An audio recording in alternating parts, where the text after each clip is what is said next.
Hola a todos, soy Annette Sánchez Muñoz, directora general de la Academia Online IB Science Academy, y en esta oportunidad tenemos a una invitada muy especial. Ella es la profesora Pilar Osorio, es profesora de Lengua y Literatura desde hace muchos años, y viene a hablar con nosotros un poco sobre esta asignatura que se hace tan complicada a veces para los estudiantes del programa del diploma, que es española, lengua y literatura. Entonces vamos a dar la bienvenida el día de hoy a la profesora Pilar Osorio. ¿Cómo estás, Pili? Hola, Yané, ¿cómo estás? Buenas tardes, muchas gracias por esta invitación. Bueno, ya me has presentado, soy Pilar Osorio Guamán, docente de IB desde el 2017. Trabajé en el plan de estudio de mi asignatura y de las políticas lingüísticas para obtener primero la licencia de mi institución educativa como colegio del IB. E inicié pues enseñando la asignatura de literatura a nivel superior para posteriormente también incursionar en la asignatura de lengua y literatura, igual de nivel superior. Muy bien, Pili, gracias por la presentación. Cuéntame, ¿cuál ha sido tu experiencia más memorable enseñando la asignatura de español en todos estos años? Bueno, yo creo que bachillerato me ha traído experiencias muy gratificantes dentro de mi desarrollo profesional. Uno de ellos, pues, fue primero alcanzar de que el 100% de mis estudiantes logren el diploma, básicamente en mi asignatura el 100%, ¿no? Lograban el diploma. Y también en mi primera convocatoria, que fue, me acuerdo, en 2018, cuando de mis 11 estudiantes de monografía, 12 estudiantes de monografía, obtuve 11A, que significa pues muy buenas, ¿no? 11 muy buenas y una buena que tenía B, ¿no? Entonces, esa para mí fue uno de los logros más gratificantes dentro de mi experiencia como docente, ¿no? Lo otro es, de repente, motivar a que esta asignatura haya sido un eje fundamental para lograr que estudiantes anhelen, ¿no? Anhelen, por ejemplo, salir del país, tener otras perspectivas académicas, ¿no? Qué bonito lo que nos comentas, Pili, felicitaciones de verdad. Es la primera vez que escucho que una docente tenga tan buenos resultados con sus estudiantes. Y tener 11 monografías con una calificación A y conseguir el 100% de aprobados en la asignatura, wow, no, es un logro. Y cuéntame, ¿qué estrategias usas para que los estudiantes se enganchen con esa asignatura? Mira, primero yo creo que hay que hacer al estudiante que tome conciencia de la importancia del dominio de su lengua como clave. Yo siempre les digo que es la clave del éxito, no solo para otras asignaturas, sino también para su vida en general, ¿no? Porque yo siempre les digo, chicos, la lengua o les abre las puertas o muchas veces te cierra las puertas también, ¿no? Entonces va a depender del dominio de esta competencia comunicativa y creo que es importante que ellos tomen conciencia de ello. En segundo lugar, bueno, hacer dinámica y sencillo los procesos cognitivos para el planteamiento de la argumentación, ¿no? Que muchos de los estudiantes pues llegan con un déficit en este aspecto y les cuesta mucho lograr esa lógica argumentativa para la construcción textual, ¿no? Entonces, ya de alguna manera tengo ya esos puntos, ese paso a paso, ese acompañamiento con el estudiante para que logre esos razonamientos, ¿no? Y bueno, tercero, que sin llegar a la exageración, ¿no? Del dominio técnico, textual, los estudiantes pues sí deben conocer. Para bachillerato es importantísimo que los estudiantes conozcan recursos de forma que emplean los autores para construir ciertos sentidos, ¿no? O sea, para bachillerato sí es importante ello en nuestra asignatura. Porque esto pues les va a dar de alguna manera cierta perspicacia y cierta agudeza para sus planteamientos, ¿no? Para sus planteamientos. Mira, lo que me estás comentando y según mis notas acá, la asignatura de español dice que es el estudio crítico y la interpretación de una variedad de textos de orden escritos, literarios y no literarios. ¿Sí?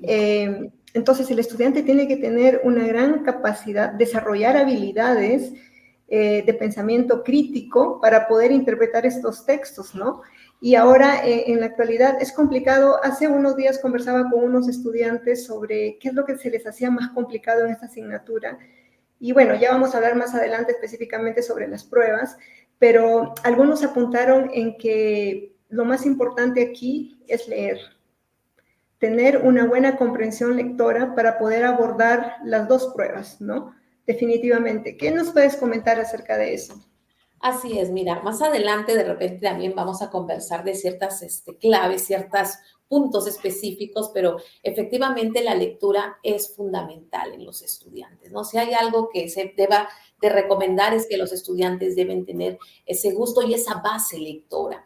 Hoy encontramos estudiantes que tienen un nivel muy pobre de comprensión, pero si nosotros les preguntamos, ¿no? Chicos, ¿qué han leído? Entonces, allí como que, uy, no pasaron de repente de un pequeño cuento que ni siquiera lo pudieron terminar, ¿no? Entonces, ahora que tengo de repente otra visión también porque he podido tener experiencia con estudiantes de distintos niveles, tanto de escuelas públicas, de escuelas privadas, tanto de repente de universidades, ¿no? Entonces uno puede darse cuenta que el déficit de comprensión lectora está justamente en la carencia lectora, ¿no? Entonces, el hábito lector desde pequeño en los estudiantes, ¿no? Y esto de repente un consejo para los futuros padres o para los padres, que es importante incentivar y motivar la lectura en nuestros hijos desde pequeños, porque ello les va a hacer que tengan un pensamiento distinto, una manera distinta de ver la vida, ¿no?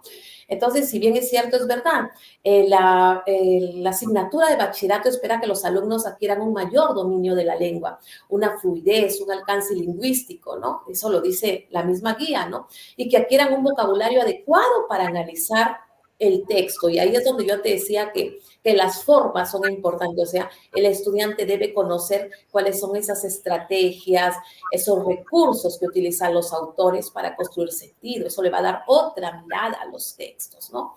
Entonces, esto de alguna manera va a hacer que los estudiantes exploren los textos, tanto literarios y no literarios, que me comentabas tú que la asignatura sí es de lengua y literatura, explora tantos textos literarios y no literarios con el fin de alcanzar una interpretación, un análisis, evaluar y comunicar su comprensión con productos, luego, ¿no? O sea, primero analiza, comprende, evalúa, interpreta, plantea hipótesis interpretativas para luego producir, ¿no? Un texto claro, organizado y bien desarrollado. ¿Y qué haces, Pili, cuando a un estudiante no le gusta leer? ¿Recuerdas alguna, de repente, actividad significativa, relevante que hayas tenido con los estudiantes en donde se engancharon con la lectura o algún estudiante que al inicio no le gustaba leer y que de repente empezó a leer? Mira, es interesante a veces con los estudiantes, de alguna manera, eh, lograr que ellos adquieran el gusto por la lectura. A veces es difícil, pero a veces lo enganchas con una lectura que para ellos tenga un nivel bastante significativo, que de repente la historia sea atractiva. Y acá te hablo de textos, sean literarios o no literarios, ¿no?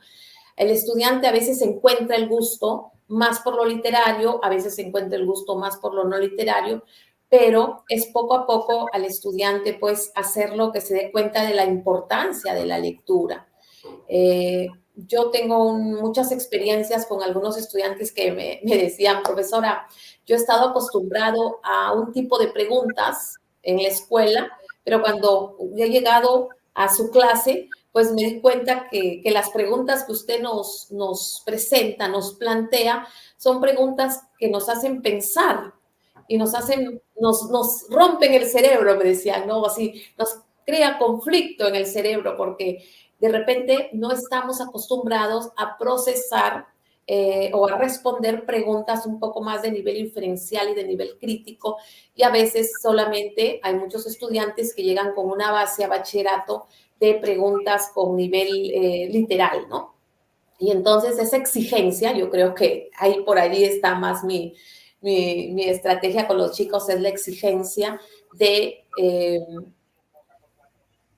no sé si decir la palabra forzarlos, pero de alguna manera es exigirles que puedan pues responder preguntas más de otro nivel, ¿no? Un nivel crítico, un nivel inferencial, y bueno, esto acompañado de, bueno, necesito esto, son herramientas para yo poder aplicar luego este programa del diploma, ¿no? Entonces, darles esas herramientas fundamentales a los estudiantes de poder llegar a otros niveles de pensamiento son importantes para que el estudiante adquiera esas herramientas de hacer un bachillerato exitoso. Podríamos decir entonces que uno de los desafíos más grandes quizás que afrontan los estudiantes es el encontrar el gusto en la lectura, es el leer, ¿no? Además de ese desafío, ¿qué otros desafíos has podido identificar en tus estudiantes a lo largo de todo este tiempo? Bueno, tú sabes que generalmente sin la lectura, pues las otras habilidades comunicativas, pues se les va a hacer más complicado, ¿no? Entonces es la raíz de a veces los problemas del desarrollo de la competencia, ¿no? La lectura es muy importante, pero efectivamente, de repente lo otro es lograr construir lo que te comentaba, ¿no? Construir argumentaciones claras, sólidas, perspicaces también, que es necesario esta característica para bachillerato. Entonces, esa producción textual también se les hace complicado a los estudiantes, ¿no? Entonces, yo tengo mis estrategias para lograr, por ejemplo, construir una coherencia argumentativa. Yo siempre les digo, a ver, chicos, primero que cuando uno construye una tesis, por ejemplo, si yo construyo una tesis, ¿no? Que es una afirmación o una negación de algo, entonces tengo que darle la estructura adecuada de esa tesis, no solamente el sentido que tenga, que deba tener, sino también la forma que deba tener, la construcción sintáctica, ¿no? Que es muy importante también.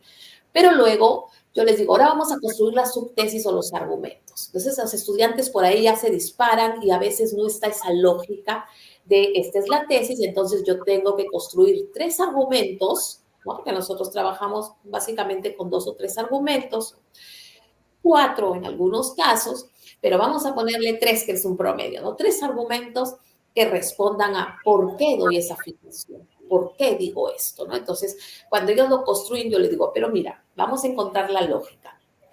Tu subtesis o argumento, nosotros le llamamos subtesis o argumento, tu subtesis o argumento responde al por qué estás construyendo esa tesis, o sea, por qué dices que, ¿no? ¿Por qué dices que de repente, por qué dices que las metáforas, ¿no? Que las metáforas construyen eh, eh, el carácter, ¿no? Las metáforas, o que a través de este texto, las metáforas construyen el carácter del protagonista, supongamos, Del ¿no? personaje. Del personaje protagónico, del personaje protagónico. Las metáforas construyen el carácter del personaje protagónico. Bien, entonces, ¿por qué lo dices? ¿Cuál sería tu primera afirmación? A través de las metáforas, ¿no? Porque a través de las metáforas se construye, por ejemplo, ¿no? La tendencia irascible del protagonista, ¿no? Del personaje protagónico o protagonista. Entonces, a través de las metáforas, entonces, estás respondiendo a un por qué sí. Pero si el alumno se va por otras ramas y ya no me habla acá, ya no se enfoca en esto que está planteando arriba. Y obviamente tiene que haber leído, ¿verdad? Tiene que haber leído la obra para poder dar ese argumento. Obviamente, ¿no? Lo obvio es que tiene que haber leído la obra y no solo leído la obra, sino analizado la obra, que es fundamental. O sea, Sí. tanto sea literario o no literario, sea un corpus, que se le llame bachillerato corpus, sea el texto, sea la obra literaria, no solamente es leerla, sino es analizarla, ¿no? Analizarla con sus formas, lo que te decía, ¿no? Ese recurso estético que está utilizando el autor y que tú has tenido esa visión para darte cuenta que cada vez que construye metáforas está construyendo o describiendo el carácter del personaje, pero lo hace a través de metáforas. Ah, mira, sí. Entonces, esas metáforas, este grupo de metáforas a mí me consolida lo irascible, que es el personaje. Este otro grupo de metáforas me construye de repente lo resentido social que es el personaje. Entonces, así vamos construyendo los 3 argumentos. Esa es la lógica más o menos. Yo me acuerdo de las metáforas cuando estaba preparándome para la universidad. Lágrimas del cielo ya no caerán, y era la lluvia. Corrígeme, es una metáfora, ¿verdad? Así es una metáfora. Me acuerdo de eso. Muy bien, Pili, interesante lo que acabas de comentar y ese ejemplo creo que muy bien idóneo el tema de las metáforas. Vamos a hablar ahora de las pruebas. Mencionaste análisis. Según lo que estuve leyendo, son 2 pruebas que tienen, que constituyen la evaluación externa, ¿verdad? Cada prueba tiene un peso del 35% y el oral individual tiene un peso del 30%. ¿Ok? En la prueba 1, es una prueba muy complicada. Sé que los textos que vienen allí no son textos que los estudiantes han desarrollado previamente durante los 2 años del programa. Son textos que ellos no conocen, ¿verdad? Así es, así es. Ok, entonces el estudiante recibe en esta prueba 1 2 preguntas y tiene que elegir una, ¿verdad? Y tiene que analizarla de acuerdo a qué. ¿Qué analiza? A ver, en el nivel superior son 2 textos con una pregunta cada texto y tiene que desarrollar la pregunta, ¿ya? Entonces, en este caso, son 2 textos no literarios que puede llegar cualquier tipología textual, ¿no? Puede ser un artículo de opinión, puede ser un afiche, puede ser una entrevista, puede ser una fotografía, puede ser un cómic, ¿no? Entonces, cualquier texto no literario y una pregunta para que el estudiante a manera de ensayo responda la pregunta, ¿no? Entonces, ese es el reto para el estudiante. Y aquí, como te digo, cuál es el kick del examen, es vincular forma y contenido. Mira, Janet, yo he tenido experiencias con estudiantes que han pedido asesorías de diferentes instituciones, ¿no? Ya sean de Lima, que tienen instituciones privadas que son las que llevan el IB. Y la verdad es que veo esa deficiencia un poco, ¿no? En muchos de centrarse mucho en el sentido del texto, ¿no? Entonces quieren construir los ensayos de bachillerato dejando de lado las formas. Y yo creo que eso es algo importantísimo porque en todas las evaluaciones dentro de los indicadores de evaluación, ¿no? Las bandas de evaluación, siempre está considerado un criterio, el criterio B que involucra lo que es el análisis o la identificación de por qué el autor ha utilizado ciertos recursos, ¿no? Esa valoración, que el estudiante valore, que el estudiante pueda identificar y valorar el uso de ciertos recursos para construir.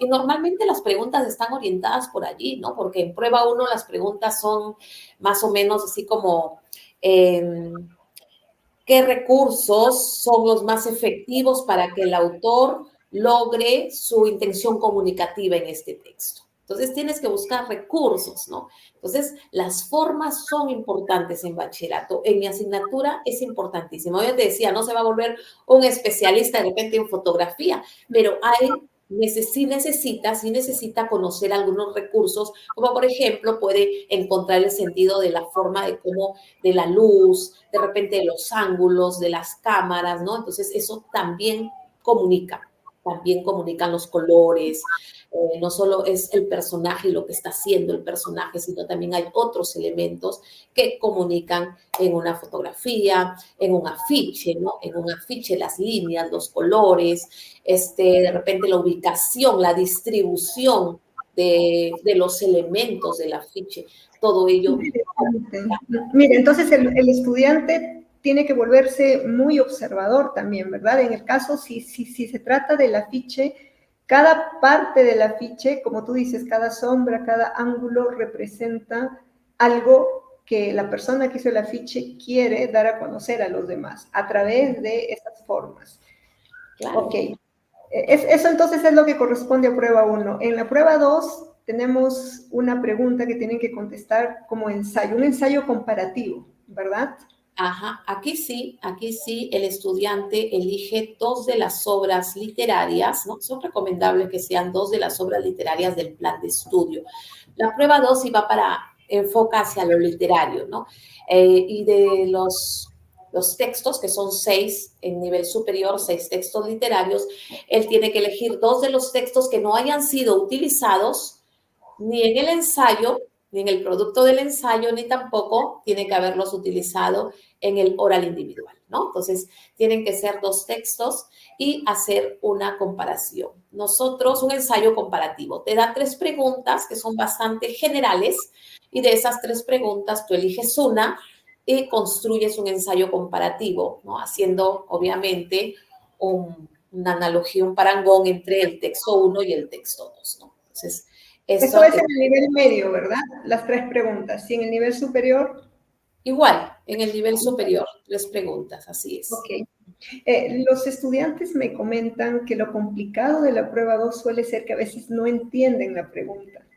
O sea, no es tanto la falta de información para poder elaborar este ensayo, sino es no entender la pregunta, ¿sí? ¿Cuál Sí. sería en este caso la estrategia que como docente aplicarías con los estudiantes para que llegado el examen digan, ok, sí entiendo la pregunta, de repente me falta contenido, me falta información, pero sí sé a dónde apunta esto y no quedarse allí y no la respondí porque simplemente no entendí lo que me pedían?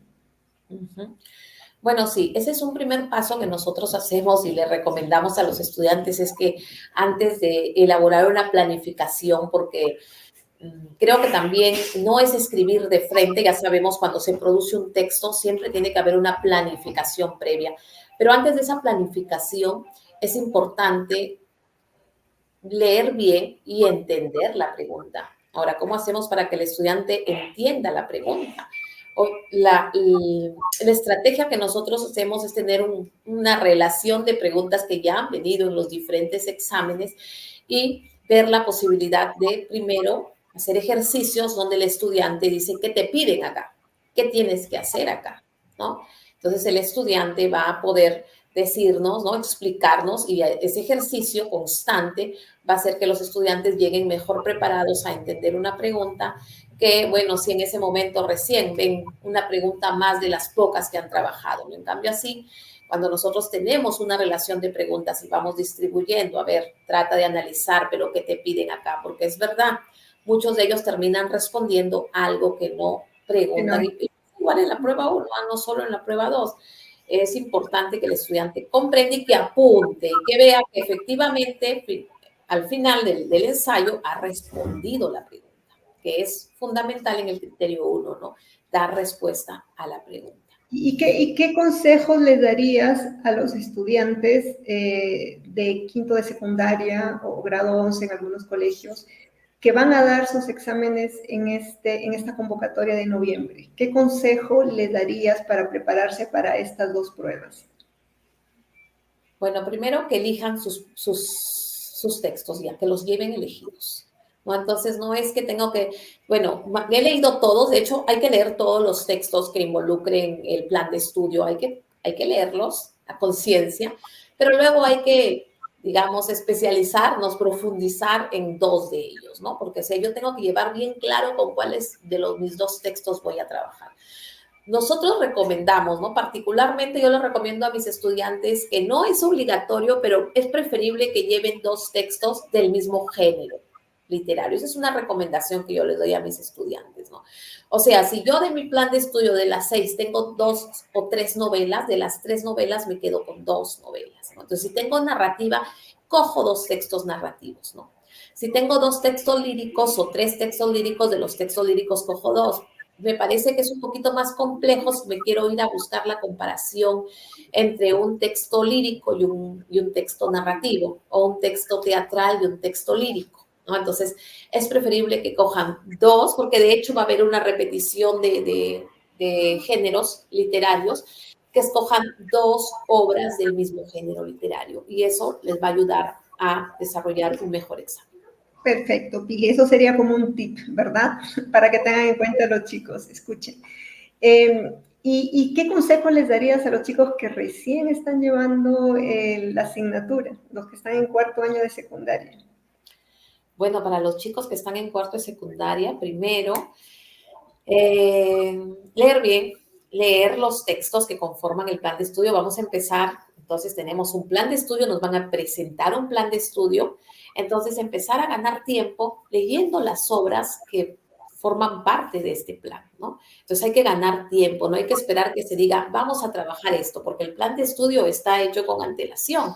Entonces, conocer mi plan de estudio y empezar a leer las obras, ¿no? A leerlas, analizarlas, porque para analizar una obra, pues no es una sola lectura, hay que leerla una y otra vez para poder hacer un análisis, ¿no? Entonces, ¿Recomiendas hacer de repente subrayado, anotaciones al costado, si están leyendo un libro, ese tipo de cosas que... por supuesto, por supuesto. Toda lectura requiere, por eso les decía, no es una lectura, sino dos lecturas, o tres, o cuatro, ¿no? Según, bueno, según el tamaño, la extensión del texto también.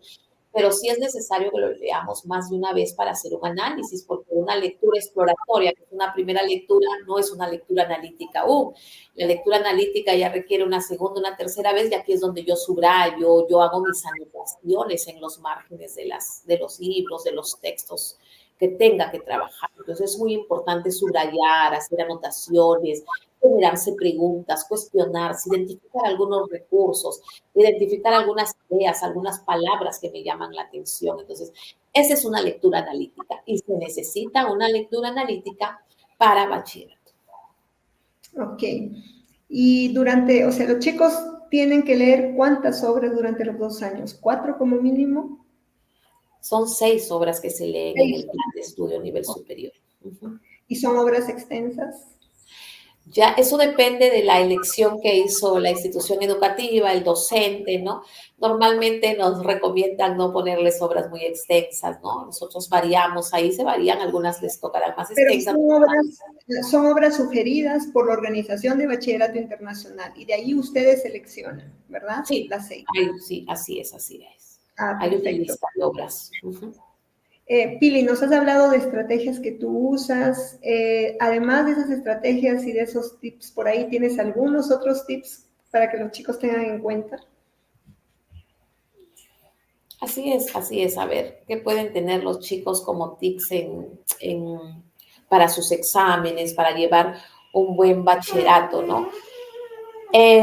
Por ejemplo, para la construcción, mira, hay una experiencia muy, muy interesante que yo tuve para la época de la pandemia, ¿no? Para la época de la pandemia, no sabía cómo llegar a mis alumnos para que puedan construir todo, toda la argumentación adecuada tanto para su oral individual, para su ensayo, ¿no? Entonces, pues, creé una propuesta a partir de explicarles cómo tendremos que tener, por ejemplo, en el hoy, cuando yo construyo una cuestión global, ¿no? Cuando construyo una cuestión global, eh, decir, después de analizar los textos adecuadamente, tanto mi texto literario elegido como no literario, que tienen la misma cuestión global, ver en cada uno cuáles son esas formas como se construye esa cuestión global, ¿no? Entonces, de repente, si mi cuestión global es de repente el abuso de poder en la sociedad actual, ¿no? El abuso de poder, entonces de repente en un artículo, en una noticia, en las noticias puedo ver el abuso de repente de la policía, ¿no? Pero voy viendo, pues, el abuso se evidencia a través de qué aspectos, ¿no? Del abuso en este artículo, vamos a ver en la noticia. En la noticia, el abuso de poder se evidencia a través, primero, el aspecto semántico, ¿no? El aspecto semántico me dice que a través del golpe, ¿no? O sea, golpean a los ciudadanos, ¿no? Un golpe inadecuado, ¿no? Entonces, el golpe es una manera, ¿no? El usar de repente un arma, un elemento para golpear a un ciudadano, entonces es una manera de un abuso de poder por parte de la policía. Entonces, esto ahora, ¿cómo se construye? A través de un ejemplo, ¿no? Porque en esta noticia nos está explicando cómo lo hace, ¿no? Cómo golpeaba a la persona, un caso específico, perdón, un caso específico. La estrategia es el caso específico, el aspecto que quiero desarrollar del abuso de poder es a través de golpeando a una persona, ¿no? El golpe no permitido, inadecuado, ¿no? Es el abuso físico, es una manera del abuso de poder de una autoridad, en este caso de la policía. Y bueno, entonces, esquematizar, organizar esa información, ¿no? Entonces ya tengo acá mi cuestión global, Tengo aquí la forma semántica, tengo aquí la forma que es a través del caso, ¿no? Que es ya la parte, el recurso que utiliza, por eso digo forma y contenido deben ir de la mano, y entonces empiezo a hacer mi análisis e interpretación de ese caso, cómo lo veo, cómo responde a esa cuestión global. Entonces, encontrar esa organización, esa sistematización de la información para poder construir mis sentidos. En mi caso me parece que es importante, es una experiencia interesante que he podido trabajar con mis estudiantes en las instituciones educativas para que ellos puedan garantizar la coherencia en su argumentación, ¿no? Sustentarlo de esa manera. Entonces, yo creo que ese es otro tic para los estudiantes, el tratar de sistematizar, organizar su información, el buscar esa lógica argumentativa. Otro aspecto también es importante que no escriban de frente, ¿no? Que el estudiante primero tiene que reflexionar sobre la pregunta, después tiene que hacer un pequeño esquema, ya sea mental, ¿no? Si es muy hábil el estudiante podrá hacer su esquema mental de la estructura, de la redacción, pero si le cuesta un poquito más, puede hacer un pequeño esquema a un costado de la hoja, al final de la hoja, al final del trabajo, puede hacer un esquema el estudiante para luego recién poder redactar. Nunca se vayan a redactar de frente, porque ese cuadrito, ese esquema, los va a hacer antes de redactar, reflexionar un poco sobre si es coherente lo que estoy planteando. Claro, para luego ir concatenando las ideas, ¿verdad?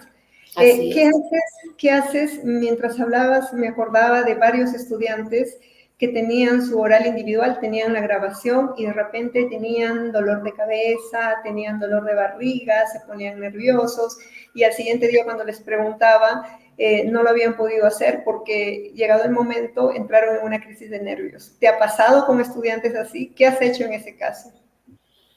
Sí, en algún momento sí me ha pasado, muy pocas veces, pero algún momento me pasó. Mira, cuando yo he tenido un estudiante, he preferido no grabar, si me lo manifiesta antes de, ¿no? Porque también en algunos casos he tenido que interrumpir la grabación para decirle que tienes, estás bien, que me pasó en una oportunidad, pero luego conversar con él, darle la seguridad de que tiene que es un examen, como ya hemos hecho normalmente, hacemos un ensayo, no del mismo hoy que es solo oficial, pero previo a esto con otros textos, con otros temas se hacen los ensayos. Entonces esto ayuda a que la mayoría pueda salir exitoso en el oral individual, pero no faltan casos excepcionales, ¿no? Claro, pero yo creo que una parte importante de la seguridad que debe tener un estudiante es dominar el tema, haberlo leído, ¿verdad? Porque si no es así, entonces ahí sí vas nervioso. Ahí sí Claro, vas. claro, claro.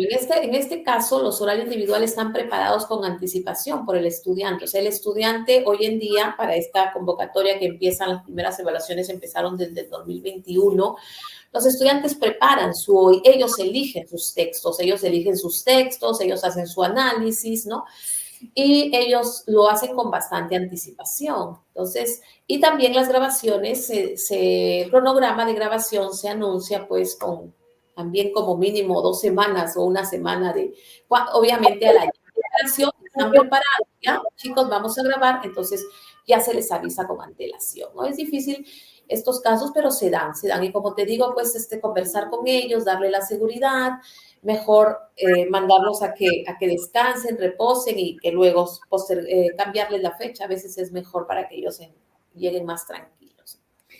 Perfecto, Pili. Bueno, quiero agradecerte por tu tiempo, gracias por haber estado aquí, realmente un honor contar contigo también como parte del equipo de Ivy Science Academy. Ya estaremos conversando más adelante sobre aspectos más específicos, de repente sobre el horario individual.